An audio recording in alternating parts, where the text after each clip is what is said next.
Welcome to Final Fantasy XI Math. Today, I decided it was finally time for another tier list.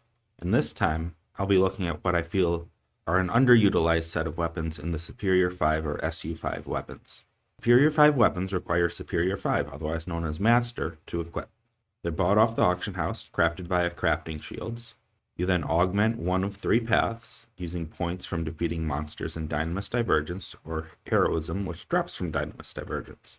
There are lower quality versions for SU3 and SU4, which are much cheaper and sometimes very solid stopgap weapons. Now there's one for each job plus 3 augmenting paths for each, so to save time, I'll only be ranking Path C plus a few especially notable Path A's and B's. That said, Path A and B are almost always solid DPS options, just usually outshone by Rima or Ambuscade options, not to mention primes. Now before I get ranking, let's remember, we're here to have fun. We play games to have fun. If you have a weapon I ranked poorly, but actually like, please tell me about it. I love weird niche situational gear. This isn't meant to be putting anyone down, but rather to help people better understand these weapons and have a little fun. I guess I will start with what I think is an obvious S tier, just to kind of set the stage. So I'll start with the Red Mage Path C, and we'll go alphabetically after that, but I won't be pronouncing any of the names. The Red Mage Path C augment is incredible. When it first came out, this was basically the DPS weapon for Red Mage, as Nigling did not exist yet, we didn't have Niami yet, so our physical weapon skills just weren't very good. But we had plenty of MAB gear, so we could do really strong elemental weapon skills with this. Then, especially once Malignance and Daybreak were added, we suddenly had an incredible TP set, and light affinity to boost Seraph Blade to new heights. Once we gained Niame, then Nagling and Maxentius became better physical options, but SU5 Path C is still easily our best for elemental damage, both when we can use the weapon skills, but also just when we want to do end spell damage. Nothing else is close for end spell damage, and no other job can compete with Red Mage for that kind of damage. Now there are a few jobs like Ranger and Core that can do a little bit more elemental weapon skill damage, but Red Mage of course comes with way more utility. So I think Red Mage Path C is a clear S tier weapon. Okay, next up Dragoon. Path C gives Wyvern HP and Wyvern DT. Dragoon can already cap their Wyvern DT in much less costly ways, so I think this is pretty bad. So it's going straight to D tier. Now I will note, Paths A and B are fine weapons, but we have much better options available for damage, and we can get 20 Subtle Blow too without the SU5, although you do need an Omen Body for that. But jumps don't feed TP, so there are some legitimate TP denial strats you can do on Dragoon, but I've never felt it necessary to make a Path B. Okay, next, White Mage Path C. It boosts your Misery storage, makes it easier to cap your recast speeds on healing magic, and gives some DT. The most exciting thing, though, is the base weapon itself, which makes Misery remove 3 extra effects with Asuna. Now, this doesn't get used much. I feel it probably should be used more, because removing, 5 effects per cast is insane? But the issue here is there's a lot of terms and conditions. So first you have to be in Misery, which most white mages avoid, but the weapon only boosts Asuna while you're in Misery. And then you have to have the debuffs you want to remove already on yourself. And remember, Sacrifice only takes 1 debuff if you're not in Solace, so you may have to juggle stances. And I hope Paralyze isn't one of those debuffs if you're trying to juggle stances. White Mage usually has the highest magic evasion, so they're least likely to get debuffed. Now, you could make a special set, but unfortunately White Mage is not on Bullwhip Belt, so it'll get a little bit more involved if you want to force debuffs to land. That said, if you look at situations like this month's Ambuscade, where with the aura up, it uses the move that puts 8 debuffs on people, we start to see there are some use cases. It's just usually there's some mechanic or something you should be doing to prevent those situations. But being able to ignore particular mechanics can be fun, and is certainly powerful. Of course, in this case specifically, both Silence and Paralyze are amongst those debuffs, so even if you have this club, it can get awkward. I think this weapon suffers from being too powerful.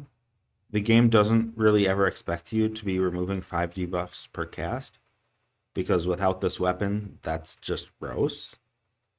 So you just don't run into situations where there isn't some other option to deal with whatever is applying that many debuffs. So while incredibly strong, it's super niche, and mostly just for allowing alternate strats for specific fights. I guess I'll put it in B tier to recognize it is stupidly powerful, but it's also one of the most niche weapons you'll ever see. Bard. So this gives DT on the weapon and double attack on the augment based on how many songs you have up, but only you get the bonus. I don't see the point. Even with 8 songs from 2 bards, you would only reach 32 double attack. Bard has much better DPS options. I think this has to go straight to D tier. Geo. So 3 refresh on the club itself already makes it a really solid idle piece. Although you almost certainly want to have Idris on when you have a bubble out so the bubble doesn't die. The augment is 10% magic burst damage 2, magic burst accuracy, and 20% drain asper potency. Problem is, there's no MAB or really good nuking stats here, so I just don't see this doing much for your nuking, even though it's got the magic burst bonuses. It does boost drain asper a lot, but there's a Sinister Rain club that has the same 20 potency. So you're paying a lot for just some extra magic accuracy over that club. You even lose some skill. It's still the best idle weapon for when you're not keeping a bubble alive. And it is the best Asper weapon because of the magic accuracy. Problem is, how do I rate that? It's pretty rare that I have MP issues on Geo. I think I'll rank it C tier. It's just not that impactful. Even though, of course, if you have it, you will be wearing it a lot. Summoner. So this is nowhere near Nirvana for damage, especially when AM3 is up, but even without that. So I'm not going to worry about the damage stuff here. The interesting part is the 25% chance at doubling your blood pack buff durations. Now, if it had just been 25% duration boost 100% of the time, I think I would value that a lot more. But a random chance of doubling your duration is kind of annoying. That said, there's really not much competing with this for that kind of a boost. And, I mean, you do use buffs a lot, so you will use this a fair amount. Although, of course, if you're trying to do Nirvana AM3 stuff, you don't want to be swapping weapons. I do question how impactful this staff is. Still, it's a lot more unique and probably more impactful than Geo, so I guess B tier? Dark Knight. So drain potency plus 25% is the most you can get for that slot on Dark Knight. But you got to keep in mind there are other options. Misanthropy is 20 drain asper potency, and the APOC R15 is 10% drain potency. So if you're looking to swap weapons for drain, there are other reasonable options. Also, this has plus 130 HP on it, which means if you're swapping it for drain, that's less HP going towards boosting your max HP, and it's because it has to fill out whatever your current HP is first before it starts boosting. But it does have a ton of good magic accuracy as well, so it's pretty good for drains. Also, your HP caps at 4/9 anyways, which is easily reachable as long as you can magic burst your drain in most situations. So I think, having said all that, this is a relatively minor boost to your drain potency in most situations. Although, especially when you can't magic burst, it's kind of nice. As a DPS weapon, C isn't very good, especially since we have so much weapon skill damage in other slots now. So I'm going to rank it purely on drain potency, which it is best at. I think given that Dark has close options to it, and often you don't want to swap weapons anyways, given the cost of swapping weapons in terms of aftermath and TP. Yeah, I'm gonna have to go C tier. I will note here that while I won't be ranking Path B, Dark Knight has a lot going for it in terms of TP denial strats, and so as a subtle blow option, Path B does warrant some consideration. Ninja. I list Path B here. That's because it's one of Ninja's best DPS weapons. It gets ignored because it's not properly in the sims and spreadsheets people use. But when doing hybrid weapon skills and using a TP bonus offhand, it's pretty much the best main hand. Now, you can't always use hybrids. They don't work well everywhere on everything. But when they work, you're probably looking at cap damage, especially with melees. Hybrids like high TP, so TP bonus is key. And if you don't have enough accuracy to support the TP bonus offhand, then the Aeonic main hand becomes the go-to weapon for hybrids. Also, if you need to make AoE shadows, then you don't really have the slot for the TP bonus offhand. So there's a fair amount of situations where the Aeonic does become the preferred weapon as well. I should also note that between melees using up a potential buff and you potentially also having to worry about tanking on Ninja, accuracy for the TP bonus offhand tends to be more of an issue on Ninja than most of my jobs, especially when using hybrids. Now, there is one other hybrid build I consider for pure DPS, but basically never use, which is you could always go Aeonic main hand, Kraken Club offhand, but that loses over another 100 accuracy compared to the TP bonus offhand. And the difference in TP feed between fully capped Subtle Blow with Subtle Blow 2 versus not capped Subtle Blow using a Kraken Club is kind of insane. The other weapon I see being discussed for hybrid spam with TP bonus offhand is the Mythic, which has the upside of more multi-attack procs on the weapon skill, while having very similar optimal TP gains if your AM3 is already up. But that's where we start to get some problems. See, the Mythic weapon skill sucks. And in the time it took you to get AM3 up, I'm 3 hybrid weapon skills ahead, which may be 300k damage in many situations. Additionally, if we're hitting the damage cap, those multi-attack procs on the weapon skill do nothing. But having the higher base damage on the SU5 helps ensure a higher floor, or both limited by that same ceiling.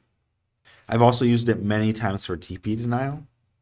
Ninja has a TP reducing debuff they can use, and of course shadow tanking also helps reduce TP feed. So it's actually very strong in that role. I'm going to go with 8 here for the Ninja Path B. I don't use it all the time, and it's not like massively better than your other options, but it's pretty much the best DPS option when Ninja is at its best. And it comes with some serious TP denial utility. Okay, Ninja Path C. This is our tanking katana.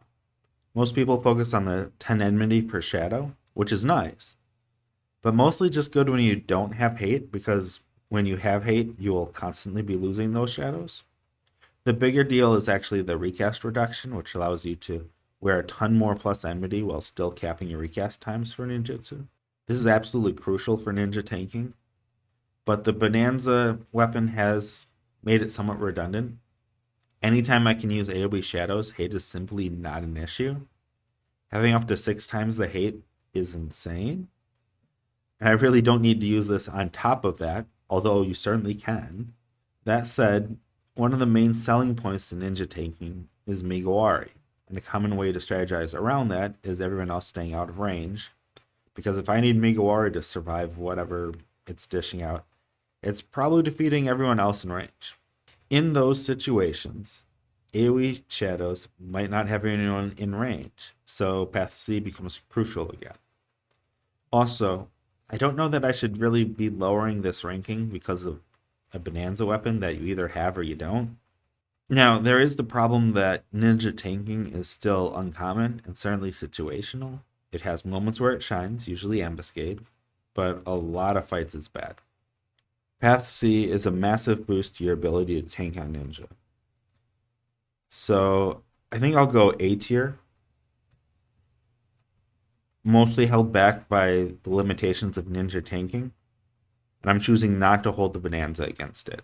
If you have the Bonanza, it probably drops to B tier, just because it's far less necessary for many fights. Samurai. So this weapon lies.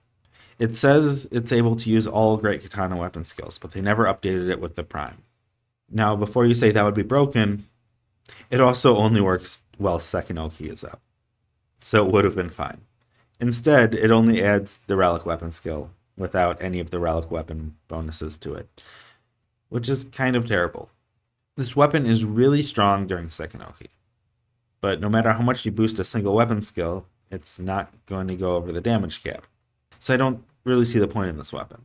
Is the plan to swap to this for Sekinoki and then swap back afterwards, losing all the TP and aftermaths each time? I mean, this seems decent for really, really quick fights, but if the fight is that quick, you're probably fine without this. I think I have to give it D tier. I mean, if you have it and you like it, tell me about it, because I just can't justify it. Thief. So this is an interesting weapon. First of all, 100 evasion is a lot. I wish the katana came with 100 evasion. And 50 TP each time you evade adds up very quickly. So you can use this for cleaving while staying reasonably safe with capped evasion on a lot of content. Most commonly used for omen cleaving. The issue is, if you're only using this to speed up farming on Thief, you have to do a lot of farming to make up its cost. And I haven't seen this used much in endgame content because most of that right now is no longer cleavable, and many of the NMs have magic attacks you can't evade. I should note this weapon also comes with a bunch of treasure hunter, and it's very easy for Thief to overcap their treasure hunter, which then leads to debate about whether overcapping treasure hunter is worthwhile or not. I don't really want to open that can of worms, other than to say there's at least some evidence that it might sometimes be helpful. I think I'll put it in B tier due to its limited endgame uses. But it's a great farming weapon, and you can speed up some types of farming far more than any other weapon can. Black Mage. So here's a weapon you probably all expect me to rank D tier. Mana Wall has a cap. You can easily reach that cap through job points, Empyrean Boots, and Ambuscade Cape. So this staff is just expensive and doesn't do anything, right? Well, there is actually a use case for this. You see, you can use this instead of either the boots or the cape to still cap out your mana wall. And there is a pair of boots I like to use when I'm mana wall. Hippo Socks can proc Flee. Just make sure you're not running ice spikes or any other kind of spikes. And with these, you'll be able to flee around while being nearly invincible, making the most insane pulls anyone has ever seen. I used to cruel joke Odyssey B with 2 blues, 2 cores, 2 black mages, using this staff and the flea shoes on black mage. And yeah, that was crazy. Now I will note, you actually only need the SU3 version to replace the Empyrean boots. I have the SU4 because that's all that was for sale, but there's no reason to go for the full SU5. So this is actually a very cheap trick to pull off. I'll put it in C tier because it's still very niche, but it does let you do some insane pulls, and it's a wonderful addition to your bag of tricks on Black Mage, especially since you don't actually need the full SU5. Warrior. So I like that this has a very clear build it's designed for. The Great Axe has 10% crit, Path C adds another 10% crit, and then you get extra TP for each crit. This is similar to the Ambuscade hand-to-hand, which is pretty good, but it gives flat TP instead of store TP on the crits. But that's not really very different since it's only for this weapon. So we can approximate the amount of store TP this is adding on crits to make it easier to compare. 50 TP with this Great Axe results from approximately 37 store TP, minus some rounding issues. So you would have very similar results if it just said plus 37 store TP on crits. So that's a fair amount less than what the Ambuscade hand-to-hands plus 50 store TP was. The other issue, though, is Great Axe is just much worse in terms of spammable weapon skills than hand-to-hand is. Like, what are you going to use all that extra TP for? With hand-to-hand, I got a lot of great options. With Great Axe, it's like, well, we've got, some good debuff weapon skills, and then we can, do some skill chain stuff. But there isn't just, a good spammable weapon skill, unless you're talking about the Prime, which obviously this doesn't have access to. I think this would have been a lot more interesting if it had been an Axe instead of a Great Axe, as Axe does have better spammable weapon skills. But I just don't see this beating any of your other options on Warrior. So I'm going to have to put it in D tier. Paladin. So we get a good chunk of plus defense, 380 total HP between the base weapon and the augment, 25% cure potency, and 4 refresh. So obviously if you want a main heal on Paladin, this is the weapon for you. Although that's not actually as far-fetched as you might think. The real problem here is, how are you swapping to this instead of Burt Gang for like 90% of content? Now, there is a ton of current endgame content that doesn't do any physical damage. If they had just, maybe done magic defense instead of defense on this sword, it could have been like your best option for that kind of situation. Now it's a struggle, because if you take off Burt Gang for this, you're losing 23 enmity. Now you do get a ton of plus HP, you get the refresh, you get the cure potency. Although it's not that hard to cap cure potency on Paladin anyways. I mean, regardless, it's an incredible idle piece. I think I'll go B tier. I want to see Healer Paladin rise up, and if nothing else, it's an incredible idle piece. Rune Fencer, plus 25 regen potency received. And then we got 30 Vivacious Pulse, there's 20 Spell Interrupt on the weapon itself. Now obviously the dream here is you swap to this just before a Scholar regens you, and then you have like super duper regen. Also, the Vivacious Pulse can be nice, but I think it only improves the HP recovered, not the MP. I should probably double check that. Run does have their own regen spells, which this can dramatically improve. And of course you can use it for some spell interruption rate stuff, but anytime you're swapping out of your Ergon weapon, you're taking a lot more damage, so be careful. Now, it can be tricky to time swapping for this for others to regen you, but it's so worth it. And you can use this to have stronger regens basically all the time. And you got the better pulses to heal yourself on top. I'm thinking B tier. Like you'll be using it basically all the time. It's moderately impactful. I think it's too clunky to go any higher than B tier. But especially if you're like multi-boxing, it's a lot easier to coordinate using this. Scholar. Here you've got regen potency plus 25, along with enhancing magic duration plus 20. Now, I mean, there's also cure potency and fast cast, but I don't care about those.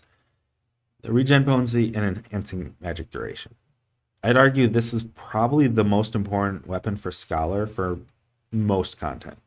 Like, there's certainly some important DPS options for some specific fights. But everything else, and even in those fights, you're probably going to be maintaining regen, because this thing's regen is just too strong. I think this makes such a big difference for Scholar. I'm going S tier with it. Even if you're focused on DPS, you'll be maintaining regen with this. It's too strong not to. The biggest problem with this thing is it's so strong and it lets you get your duration so long that oftentimes you'll be swapping, casting regen with this, then swapping back, and just so then everyone else has regen for half of whatever event you're doing. Like, it's almost so strong that you end up not bringing Scholar to events because of it, because you can just have the Scholar outside in a lot of events. Beastmaster. So 25 DT and 15 pet DT. Now the self DT doesn't matter much these days. Like, you can easily cap your own DT. 15 pet DT is still somewhat useful. It's just usually you'd rather have the mythic. Still, as a defensive option, I remember the days of Abyssia soloing with Beast, and it was all about capping your pet DT. So having a high-level main hand that does that, I guess I'll put it in C tier. Like, it opens up a few things defensively for Beast. It's just that's pretty niche for Beast these days. But I could certainly be swayed to rank it higher. Corsair. Now here you'll find I list all three variants. Mostly because they gave Core a dagger SU5 when all their Rimas are guns, so they don't really have competition. This is unlike all the other SU5s, which have to compete with their job's Rimas. I guess I need to talk about Path A and B at the same time to properly rank these.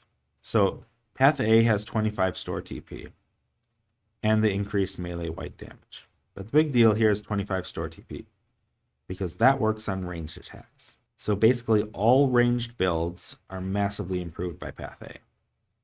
Nothing else is close. And while I'm here, I should probably mention Path A is good for most other jobs trying to put together ranged sets besides Ranger.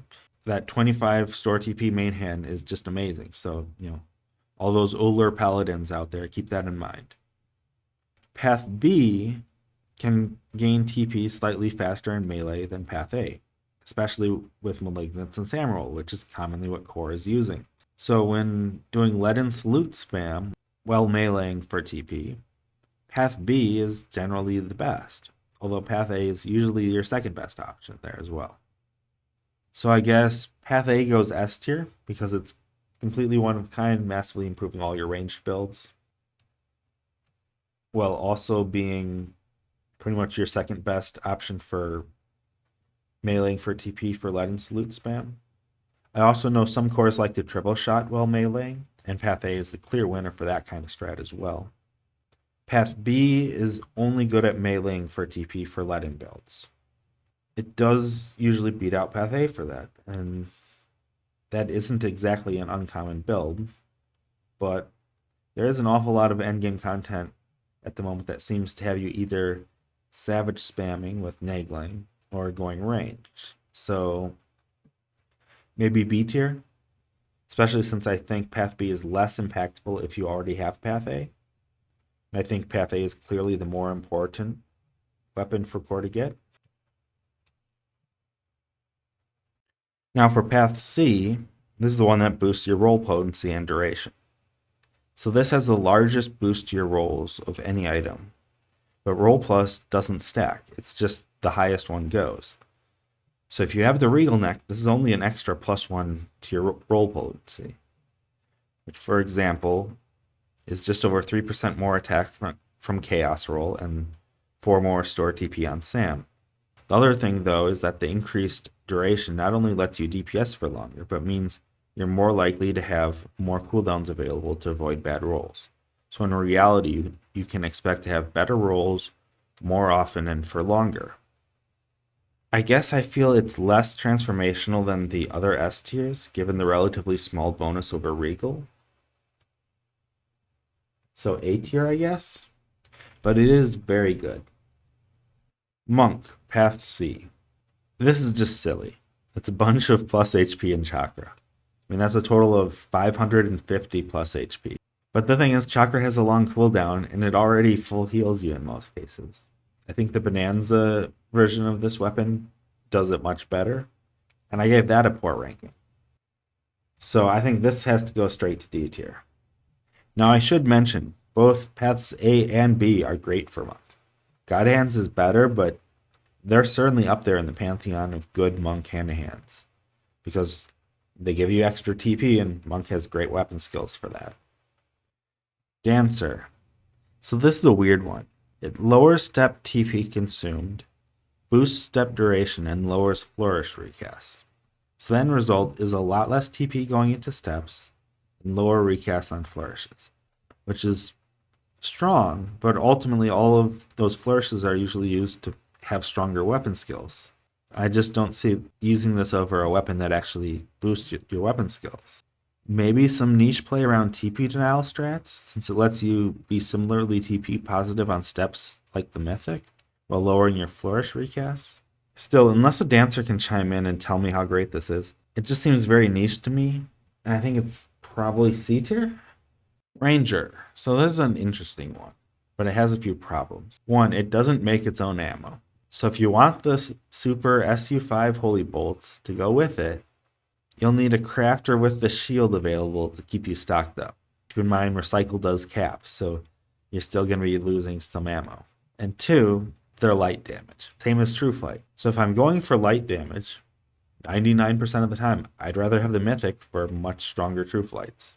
So it seems both very expensive and very niche. And I mean, I could still use these bolts for TP on other weapons as well. You don't get as much bonus damage with them, but that is an option. So let's see, how do I rank this? Well, if they ever add more good eye-level enfeebling bolts, this could get ranked a lot higher, or even alternate element damaging bolts. But I think for now, it has to go D tier. Like, somehow the Mythic ends up being both a cheaper and better option due to the ammo costs. Puppet. So, first of all, weapon skill damage plus 15 would be great on nearly any other weapon type, but it's kind of terrible for hand-to-hand, especially since it's not the Bonanza or Prime, so you don't have access to those weapon skills, which actually do want it on hand. So that leaves the Automaton special attack damage plus 25. This seems solid. I think the Mythic is generally going to be better, like, for most things. But I'm going to assume there's at least some builds that this is better for, especially when you can't put up AM3. Yeah, I'm going to assume that this is relatively niche, but I think there's got to be some builds that use this. So I'm going to go C tier. Pups, go ahead and let me know if there's actually like something you use it for a lot. I don't pup it enough to really have a strong grasp on where it should be, but I'm fairly confident it's got to be the best for something with that stat line. Okay, Blue Mage. So you got the 20 Blue Magic skill along with 25 recast reduction on both chain and burst affinity. So assuming no merits, that brings them from 2-minute recast to 90 seconds, which is decent. But I mean, probably the preferred weapon blue these days is the Mythic, and swapping wipes out your AM3. So it's kind of hard to justify swapping for this for chain and burst affinity, especially since you usually want to use those with other weapon skills. So losing all your TP is not ideal. Now, of course, you can swap and then, wait a second, and the abilities will stay active on you for a bit as well. So there are ways to use this. Yeah, I'm going to say there's probably some niche situations, probably mostly around magic bursting certain things, where you do kind of like this. But I don't think it's a big deal even when it is, so I'm going to say C tier. Well, there it is. My totally definitive, surely not controversial tier list for SU5s. Let me know what I got wrong. I'm still spamming some old content looking for specific augments, so not sure when my next old content video will be ready. I don't think I'll be doing an ambuscade video this month, as I wasn't quite able to duo this month's 3D. Just ended up having to dedicate both characters to keeping the auras off and couldn't really do any DPS from there. I have read the comments asking for more tier lists and to redo some of the older ones, and yeah, I'll probably look to continue doing some I haven't done yet, and could definitely see redoing some of the older ones, as the proliferation of weapon skill damage gear and the addition of the weapon skill wall has certainly changed the value of a bunch of weapons. Anyways, thanks for watching, have a good one, and we'll see you next time.